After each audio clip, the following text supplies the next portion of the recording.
Welcome to Seafood, a game about a group of highly skilled and dangerous kung fu masters driven mad by their insatiable appetite and desire for nice succulent Chinese meals. What is the charge? Eating a meal? A succulent Chinese meal? Which is totally understandable. Anyway, I was standing outside my favorite Chinese restaurant, soaking wet and in the pouring rain. Hungry. Very, very hungry. But it was closed. And so there'd be no nice succulent Chinese meals for me. Naturally, this made me mad. So I boofed the door down and decided to kill everyone inside instead. Turned out, however, that it wasn't just a nice Chinese restaurant, but also a front for a dojo held by the Miyagi-Do and Eagle Fang losers trying to take down my dojo, Cobra Kai. That obviously was never going to happen. This video is also sponsored by Slow Clap, the developers of Seafood, which is exactly what this brutal display of senseless violence is deserving of. A nice, slow clap. Thank you very much. Strike hard. Strike first. No mercy. Always enjoy nice succulent Chinese meals when possible. As I made my way to the door at the top of the restaurant, I thought to myself, I wonder if I'm finally going to get that nice succulent Chinese meal that I've killed all these nice people over. Alas, as I walked through the door, I was immediately filled with disappointment. I said nice succulent Chinese meal, not nice succulent Chinese man. He punched me so hard in the penis that I flew through the wooden doors and into the courtyard, back into the rain, just as I was starting to dry off. This made me immensely angry. So I did what anyone would have done in the same situation. I punched him in the balls.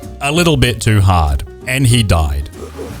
Little did I know, however, that the real me was watching from a small wooden cupboard inside the house. That is to say that I am not the villain in this tale, and that this is just a prologue explaining my origin story. I am the hero of this story, and that was my dad, whose bollocks just got pulverized by this scruffy long-haired hooligan, and who just stole the legendary box of crack cocainus that legends have spoken of for millennia. Unfortunately, however, I had Taco Bell for dinner, and I ripped a massive whopper, giving away my otherwise impeccable hiding location. The group of teenage delinquents from Cobra Kai told me to get out, and I immediately thought to myself, why the bloody hell do these kids look so old? And then they killed me. Till I was dead. Little did they know, however, that I had the dragon's balls, and that I had abandonment issues and difficulty letting things go. Not the kind of person that you want to turn into your arch nemesis. So disgusted by scruffy supervillain's crusty long hair and shabby attire, I vowed that day to shave my head for the rest of my life and wear nothing but suits. Then exact my revenge on him and the rest of Cobra Kai in the most brutal way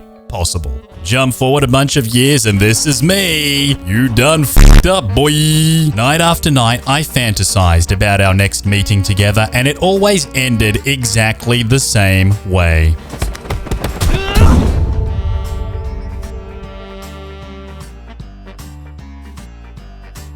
Anyway, this is my house where I live with my wooden stick thing that I regularly like to flog the shite out of, and this is where I plan how I'm going to kill everyone. My hit list was long, however, much longer than my unimpressive PP, and this is my notice board where I would continuously collect evidence and information as I tried to piece together the reasons behind the senseless murder of my father's gonads. It was then that I noticed the piece of paper on my desk. I knew that man. That was the man that chopped off me head all those years ago. I would get my revenge on his punk ass. My guess was that he was living down in those radioactive slums that I could see from outside my window. I wasn't quite sure what the considered safe distance was from a leaking nuclear power plant, but I doubt that the arm growing out of my stomach had anything to do with it. As I arrived at the squats, I immediately knew why they called it that. It looked like somebody had just squatted right on top of it. It was a mess. There were, however, endless opportunities for parkour, which more often than not landed you smack bang in the middle of a junkie's crack den, which was actually right up my alley. It also appeared that they were mixing Gatorade with it to create the ultimate in sports nutrition and hydration. I was impressed. As I got further into the squats, I saw that not only were these Cobra Kai scumbags squatting my warm-up weight, but they were also squatting on a truckload of dollary-doos that would most certainly be better repurposed inside the pockets of my finely pressed suit pants. In the next room, I bumped into two silent gentlemen that I quickly realized were the geniuses behind Mike Tyson's face tattoo, and dispersed with them as quickly as possible to ensure that they never gave him another one. Suddenly, I could feel nature all around me, which was weird considering I was in some sprawling urban concrete jungle dump. Looking around though at all the crack plants hanging about the place, it immediately made sense.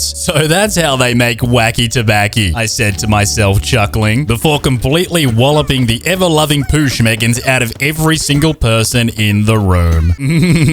Nature. Speaking of, as I ran my way to the top of this green leafy tunnel, I felt like something sexy was about to happen. And I was right. My murderer, that is the dude that chopped off me head all those years ago, was there playing with a bunch of powdered poo on a table. So many years had passed since that fateful day, but my rage had not. I was more ready than ever to deliver justice to this poo powder playing prick once and for all. And I got ready to make this guy's life miserable before finally ending it and rolling up whatever was left of him in a nice little square piece of paper with some of these nice little green plants that he'd been cultivating in his vegetable garden. Also worth noting that there may be some disparity moving forward between my age and number of deaths in the top left during the stages themselves and the actual boss battles. The reason being that I was not a true kung fu master during my first few playthroughs and got slapped silly repeatedly. I rectified this, however, by flagellating myself relentlessly every night for weeks and then vowing never to be a beta male ever again. The result of this was a series of absolutely flawless boss battles that had me complete the game with 0 deaths. I have chosen to include those boss battles for posterity. Anyway, this was the new and improved alpha version of me, the version that was going to make this machete-wielding, mustached munter look like an absolute amateur. Matter of fact, I beat him so good that he seemed to forget all his moves and just stood there like a dummy while I flogged him senseless. Finally, however, he seemed to remember that he was in the middle of trying to kill me and yeeted me across the room with a solid kick to the solar plexus. Then, before I knew what was going on, he was getting naked right in front of me and trees were sprouting up everywhere. Honestly, I wasn't sure if this was actually happening or if I was just really high from being inside of a meth lab for the past hour. But when I eventually came to, I was in the middle of a lovely bamboo forest, peaceful and serene. And my enemy, well, he had somehow managed to lock himself in a pen where he seemed to fit right in. When he finally managed to break free, he lunged at me with the same machete that he used to chop me head off all those years ago. But I parried the blade away with my forearms of steel, which were literal steel, because I'd lost both of the real ones in a motorbike accident. Then I laid into him like a hungry pit bull on a bucket of sausages. What came next? Well, let's just say that karma's up. With Mr. Movember now dismembered, it was time to unwind. And what better way to unwind than by hitting up the local club? Then, though I still don't know why, I got the impression that they didn't want me to come inside. Back up.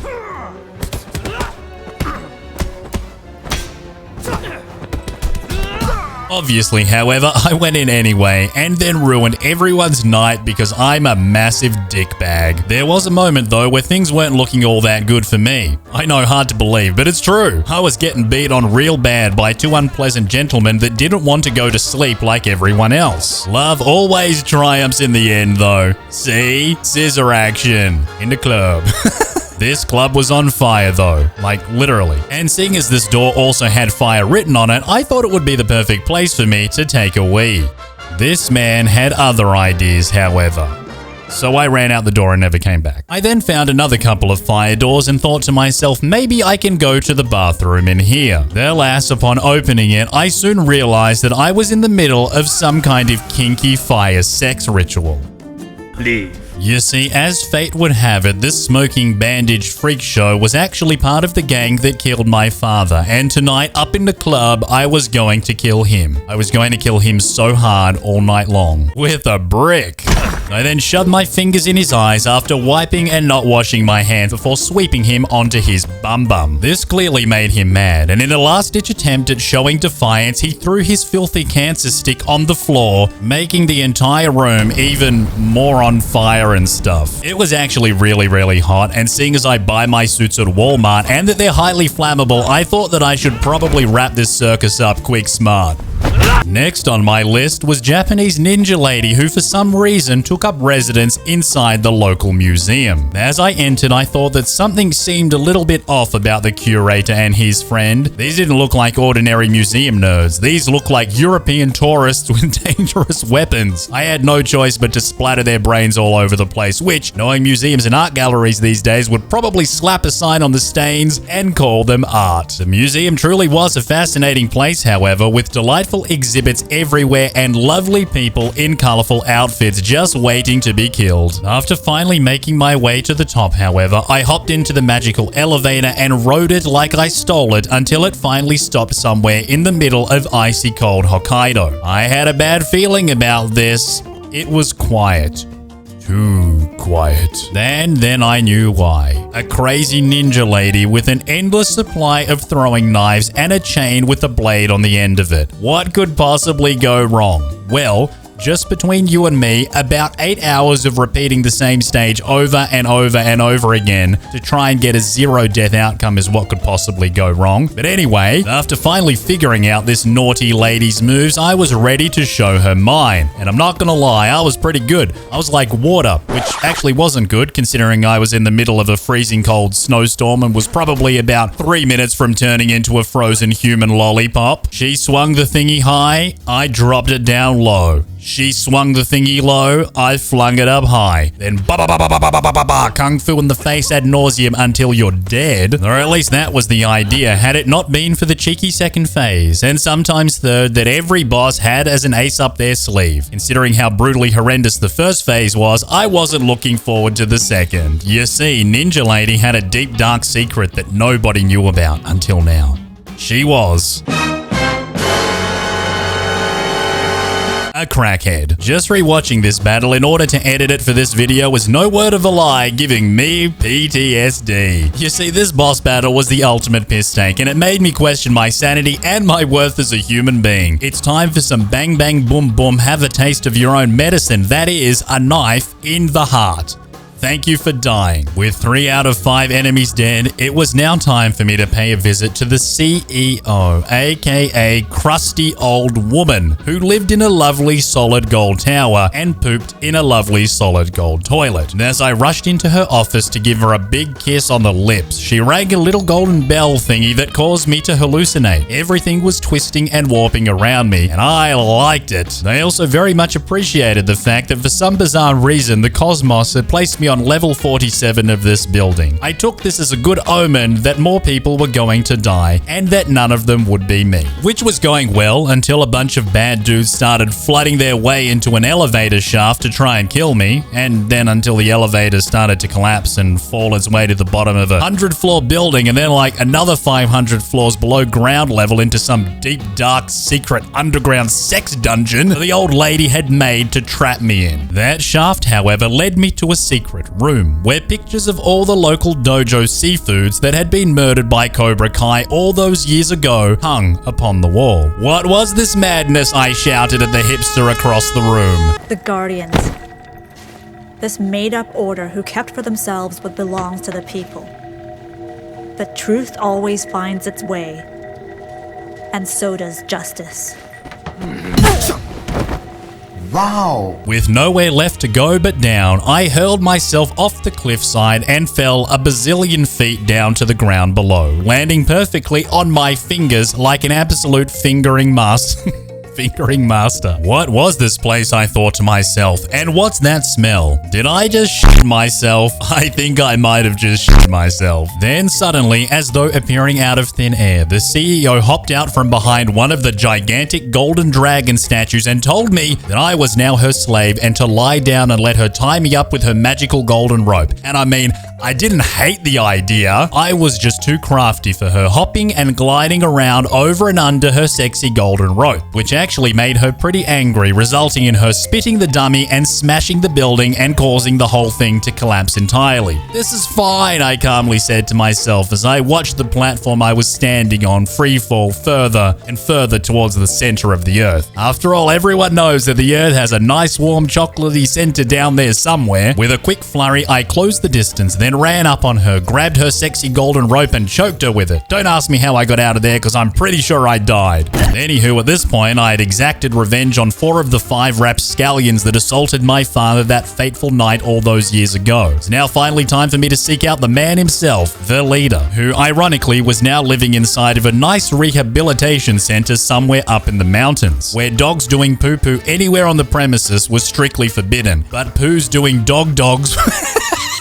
was perfectly okay. Finally, I reached the big, important-looking wooden doors at the top of the facility, and I just knew for some reason that my arch nemesis was inside, probably not washing his hair. The army of little clay statues on the countertop stared at me in unison as though to say, "Don't do it, save yourself, you will surely perish at the hands of Lord Rattails again." But I knew better. Today was gonna be different. Today I would get revenge for me father's bag of nuts. I then went through the final set of doors and saw him standing at the other end of the room pretending to be able to read some piece of paper on the wall. He then walked over to his birdcage, took his cute little bird and squashed it in his hand. Little did he know that he'd just written the script for John Wick 5 and I was Keanu Reeves. We slowly walked towards each other in the middle of the room and threw a brick at his face, then swept him onto his ass and punched him in the face repeatedly. I then cheesed him over and over again by making him miss and making him pay with the same flurry attack that he seemingly just couldn't figure out. And as I went for the final blow, he suddenly got good and kicked me through a set of doors that led me to the same courtyard that he killed me father in all those years ago. Oh, how poetic, I thought to myself as I got up off the ground, rain falling on my now bald head. This will be a fitting end to this beautiful tale of revenge. I then proceeded once more to cheese him through his second phase by walking along the wall and forcing him to jump attack me, which made it real easy to dodge him and return fire with a flurry